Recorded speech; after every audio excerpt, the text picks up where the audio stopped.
Dipenuhi dengan pusat urut menjadikan kawasan sekitar Platinum Walk di Jalan Langkawi Danau Kota Setapak diberikan nama julukan Little Thailand dalam kalangan pelanggan yang mahu mendapatkan khidmat wanita warga asing sebagai tukang urut.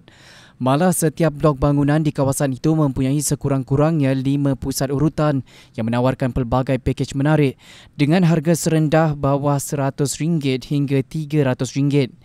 Di sebalik pakej itu, pusat urutan berkenaan dipercayai turut menjalankan kegiatan tidak bermoral dengan berselindung menggunakan pusat urutan dan kecantikan bagi mengelak dikesan pihak berkuasa. Taktik itu terbongkar apabila sarang kegiatan mereka diserbu pegawai dan anggota penguatkuasa menerusi operasi Bantras Aktiviti Haram OPBA Siri 33 di lokasi berkenaan.